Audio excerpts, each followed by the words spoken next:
Another spring training, another injury to the New York Mets rotation. Juan Soto arrives to spring training in glorious fashion on Sunday. Pete Alonso arrives on Monday. We got a busy Monday edition here of Mets Daily. I'm your host, Jake Brown. Make sure you smash that thumbs up and subscribe to the Mets Daily channel. We appreciate it. Comment below what you think about the rotation.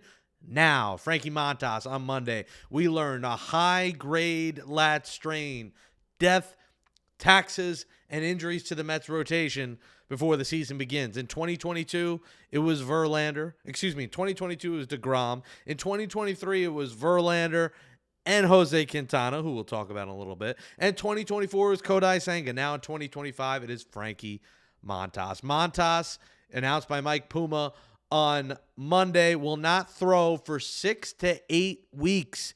He's getting a PRP injection in New York, and then he would need a spring throwing program. So at the very earliest, Frankie Montas is not back till Memorial Day.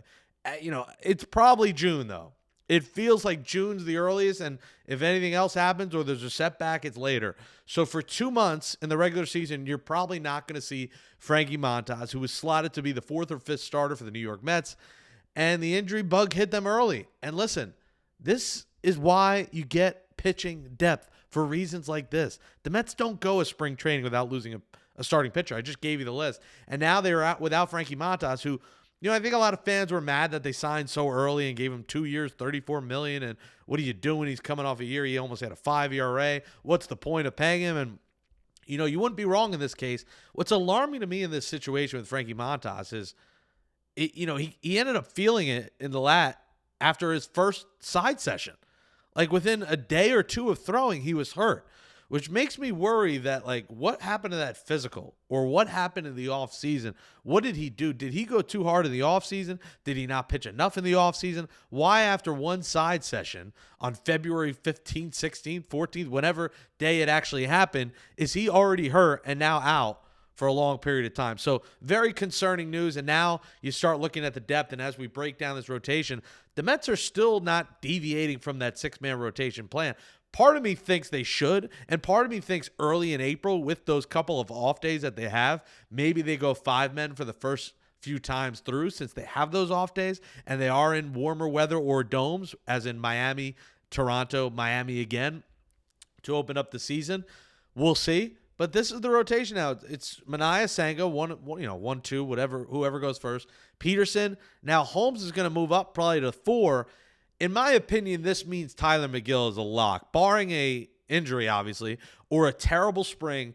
I broke down on Friday's show or Thursday about the 3 guys: Paul Blackburn, Griffin Canning, Tyler McGill. And McGill seems like a lock now to be part of this 6-man rotation, which would mean to me that it's a battle between Griffin Canning and Paul Blackburn for that 6th spot. And guess what? Obviously, that doesn't excite anyone. But that's why you added depth. That's why those guys were 7 and 8, and now they're 6 and 7. So before we even arrive close to March, those guys are already moving up a spot, at least for the first few months. After that, I think Brandon Sproat's opportunity is sitting right in front of him now. I mentioned about Sproat probably not being an option until August. There's a chance we see Sproat in April at this point. Like, if the Mets are one injury away from us seeing Brandon Sproat potentially part of the opening day roster. Now, I don't think he's ready. I think it would be a mistake, even if he has a good spring. You need to see some outings out of him that have some success in AAA, because he was terrible in AAA in September, August, late August, September last year. So you want to see Brandon Sproat do something at the minor league highest level in Syracuse first. But he's getting closer and closer to being a part of this team earlier than I expected, and I think many people expected. And then after that, in the organization, in terms of prospect-wise, it's Dom Hamill and Blade Tidwell. So, I know McGill has the one option, but it feels like he's probably going to be deserving of one of the spots. And then Blackburn, coming off that offseason surgery, will he be ready? The Mets expect him to be ready. Will he be good enough? And Griffin Canning, a major league contract, doesn't really have options. Makes me think that he's going to be on the roster no matter what. Because remember, they may keep one of these guys as a long guy. So if McGill and Blackburn crack the rotation, Griffin Canning, because of those no options, could end up being a long man out of the bullpen. So that makes you think here. Should the Mets add? Do they have a panic decision here and kind of trying to add another starting pitcher. They didn't really panic in past couple of years when it happened. They just said next man up. But if the Mets were to panic, or not even panic, but just be wise and add a cheap arm. Like, I know they're blowing through the luxury tax, but a guy for a couple million won't hurt you. And the first name you think of here on the list I put up there is Jose Quintana. If you can get Quintana at a decent price, why not bring him back? I think he was very reliable last year. I always thought it didn't make sense because he couldn't replicate last year, and he's really like a number 5 now at this point of his career. But now that you lost your number 5 in Frankie Montas, to me, if Quintana's price is right, he's on the top of my list out of all these other guys. The Dylan Cease trade, I think that would be the ultra panic move, and I just don't see that being what David Stearns will do. Again, you're going to have to trade Acuna, maybe Sproat. You're going to have to trade a couple top prospects for 1 year of Dylan Cease. To me, that's a panic move, and it's something that maybe you address down the road if there's another injury or two. But right now, I am not ready still to do that Dylan Cease trade because the Padres are asking for a lot. The other names in free agency still out there. To me, all these guys are less exciting than Quintana. Kyle Gibson, he had a pretty good WAR. Wouldn't be a bad option. Not in love with Andrew Haney, but there's another lefty. Patrick Corbin, I would hate, but he's still out there. He would probably also cost more than like the minimum. Guys on the right probably would cost closer to the minimum or a couple million a year. Lance Lynn, who actually had a pretty good year, but some teams are considering him as a bullpen option. Anthony DeSclafani, who dealt with injuries but was an all-star a few years ago. Mike Clevenger, another guy that dealt with injuries. That would probably be like a minor league signing. Same for Marco Gonzalez.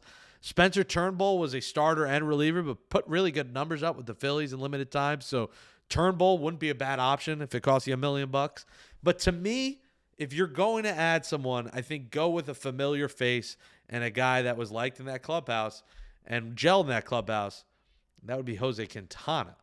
A guy who's starting to gel in that clubhouse. He's arrived, and it's a beautiful thing. Juan Soto, good morning, my neighbors. Good morning, good morning. He entered camp saying good morning on Sunday, obviously last year. Francisco Lindor said good morning, my neighbors, as in the Coming to America line. And it looked great. Juan Soto looked jacked. There were the jokes about him being tubby and fat. He looked stronger than ever when he arrived on Sunday, and just the aura of Juan Soto walking around with these Mets and talking to the guys and talking to the youth and starting to get familiar with some of these. Because, listen, most of these guys he's never hung out with.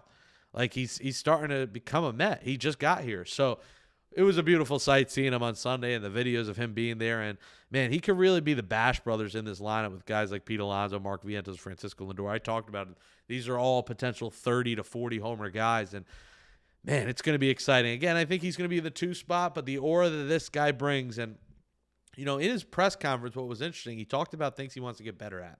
He mentioned base running, which I think is huge because, like I've said on here, the Mets need to get faster. So I'm curious to see if Juan Soto maybe tries to steal some bases. And he talked about defense. That is something that Yankee fans put out highlight reels of mistakes he made in the field.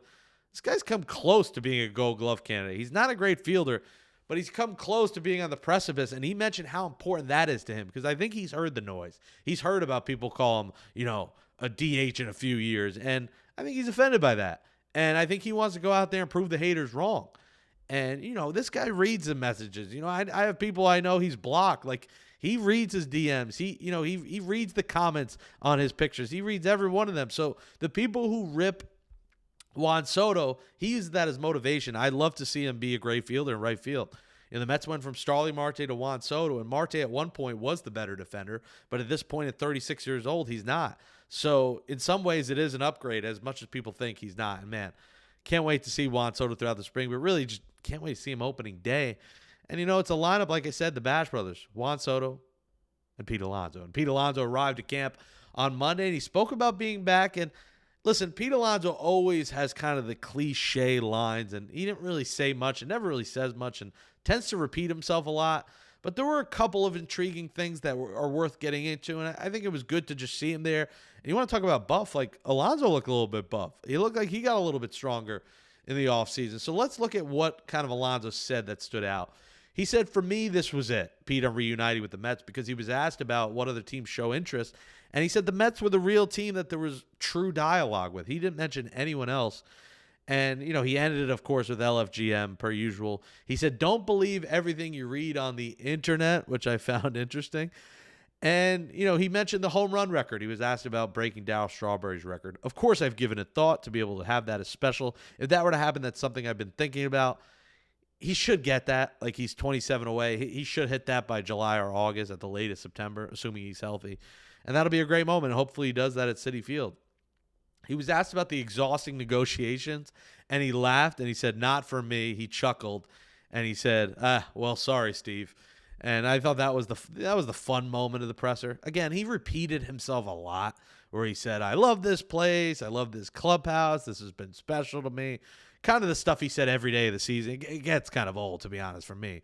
But the thing that stood out most, I think, is this. He talked about that meeting with Steve Cohen and David Stearns. He said, "It's no secret that David and Steve came down and met with me. I respect that so much, and I appreciate that." Steve Cohen on Meet at the Apple podcast with my almost father / maybe I'm not alive Howie Rose said, "We had a great conversation over a few hours, and frankly, Pete did all the talking. Scott Boras was there, and Scott didn't say a freaking word the whole time," which I thought was incredible. Like, Scott is known to be like me, a yapper, and he's the talker.